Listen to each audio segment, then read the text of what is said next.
जय माता दी मित्रों हिंदू धर्म में जैसे देवों की पूजा होती है वैसे ही देवियों की भी पूजा की जाती है। जैसे देवों में सर्वश्रेष्ठ त्रिदेव परमपिता परमेश्वर ब्रह्मा, जगत पालन करता भगवान विष्णु और देवों के देव महादेव की पूजा होती है, उसी तरह देवियों में धन धान्य की देवी माता लक्ष्मी, विद्या व संगीत की देवी माता सरस्वती और आदि शक्ति माता पार्वती की पूजा होती है। कहा जाता है कि माँ काली माता पार्वती का ही एक स्वरूप है और माता पार्वती ने दुष्टों का संहार करने के लिए माँ काली का रूप धारण किया था। आखिर क्यों माता पार्वती को ये माँ काली का अवतार लेना पड़ा? आखिर क्यों माँ काली के गले में नरमुंडों की माला, एक हाथ में कृपाल और दूसरे हाथ में दैत्यों के खून से भरा एक कटोरा होता है जिससे माँ काली राक्षस का संहार कर उनके रक्त को पीती हैं। तो आज की इस वीडियो के अंदर हम लोग जानेंगे कि आखिर क्यों आदि शक्ति माता पार्वती को माँ काली का रूप धारण करना पड़ा और क्यों युद्ध भूमि में दैत्यों का खून पीना पड़ा। इन सब के बारे में हम लोग समझेंगे।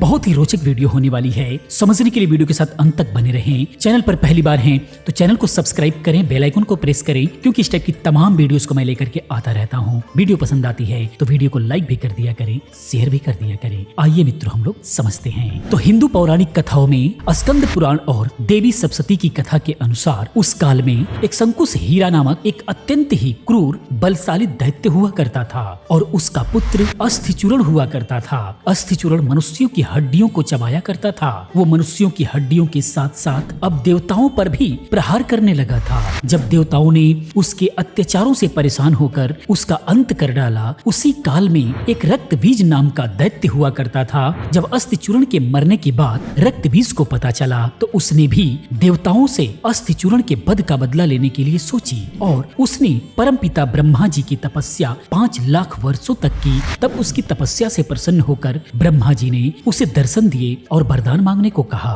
ब्रह्मा जी को देखते ही रक्त बीज ने उन्हें प्रणाम किया और कहा कि हे परमपिता, मुझे वरदान दीजिए कि मुझे भगवान देव, राक्षस, गंधर्व, पशु, पक्षी कोई भी मुझे ना मार सके और मेरे शरीर से जितने भी बूंद खून गिरे उतने बूंदों से मेरे ही तरह एक बलशाली पराक्रमी दैत्य का जन्म हो। ब्राह्मण जी ने रक्त बीज से कहा कि हे रक्त बीज, तुम्हारी मृत्यु किसी पुरुष द्वारा नहीं होगी लेकिन किसी स्त्री द्वारा जरूर होगी। इतना कहकर ब्रह्मा जी तथास्तु बोलकर अंतर्ध्यान हो गए। वरदान पाने के बाद रक्त बीज अपने अहंकार में आकर उसने मनुष्यों पर अत्याचार करना शुरू कर दिया और अपने वरदान के अहंकार में उसने स्वर्ग लोक पर भी आक्रमण कर दिया। रक्त बीज के आक्रमण से परेशान होकर देवताओं ने 10,000 वर्षों तक मनुष्यों की भांति रहे। उसके बाद इंद्रदेव ने ब्रह्मा जी के पास जाकर उनसे रक्त बीज को मारने के लिए कहा। तब ब्रह्मा जी ने कहा, मैं उसे नहीं मार सकता क्योंकि मैंने ही उसको वरदान दिया है। तब सभी देवतागण विष्णु के पास गए और उनको अपनी व्यथा सुनाई, लेकिन विष्णु जी ने भी कहा कि रक्त बीज को वरदान के कारण मैं उसे नहीं मार सकता। तब सभी देवतागण हताश होकर आखिर में कैलाश गए, लेकिन शिव जी कैलाश पर नहीं थे। वह तो केदारनाथ में सरस्वती नदी के किनारे ध्यान में लीन थे। उसके बाद सभी देवतागण केदारनाथ धाम पहुँचे। वहाँ पहुँचकर देवताओं ने शिव जी को सारी व्यथा सुनाई। तभी ब्रह्मा जी ने शिव जी को कहा कि मेरे ही वरदान के कारण कोई भी पिशाच, भगवान, देव, राक्षस, गंधर्व, पशु, पक्षी या कोई भी मनुष्य उसका वध नहीं कर सकता। उसका वध केवल एक स्त्री कर सकती है। तभी शिव जी ने सभी देवताओं से आदि शक्ति की स्तुति करने को कहा। सभी देवताओं द्वारा आदि शक्ति की स्तुति करने से हिमालय में एक देवी प्रकट हुई और उसने देवताओं से कहा कि हे देवगण, आपको घबराने की जरूरत नहीं है। मैं जरूर आप सबकी उस रक्त बीज से रक्षा करूंगी।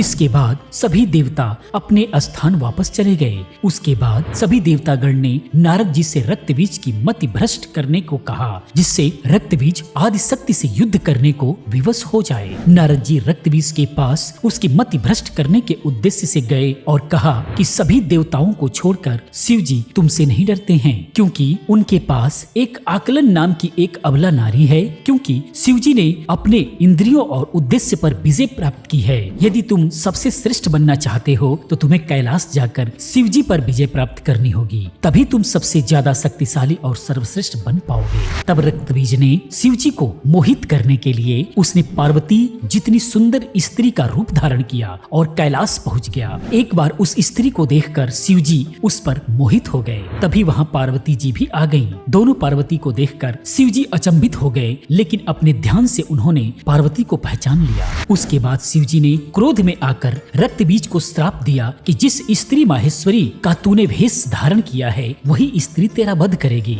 उसके बाद रक्त बीज अपने स्थान वापस आ गए और अपने मंत्री को सारा घटनाक्रम बताया और कहा, अगर पार्वती ही मेरी हो जाए तो शिव जी का ध्यान टूट जाएगा और मैं उस पर अपनी विजय प्राप्त कर लूंगा। और रक्त बीज ने अपने मंत्रियों को पार्वती को लाने का आदेश दिया और कहा, यदि वो ना आए तो उसे जबरन पकड़कर लाया जाए। रक्त बीज के आदेश के बाद सभी दैत्य कैलाश पहुँचे और माता पार्वती को चलने को कहा। यह बात सुनकर माता पार्वती अत्यंत क्रोधित हो गई और उनका विनाश करने लगी। उसमें से कुछ दैत्य वापस आए और रक्त बीज को माता पार्वती की शक्ति के बारे में बताया। उसके बाद रक्त बीज ने चंड मुंड जैसे दैत्यों के साथ कैलाश जाकर माता पार्वती से युद्ध करने लगा। यह देखकर माता पार्वती ने अपने क्रोध की ज्वाला में चंड मुंड का विनाश कर दिया, लेकिन फिर भी रक्त बीज अभी तक जिंदा था। उसके खून की जितनी बूंद गिरती उतने ही रक्त बीज उत्पन्न हो जाते।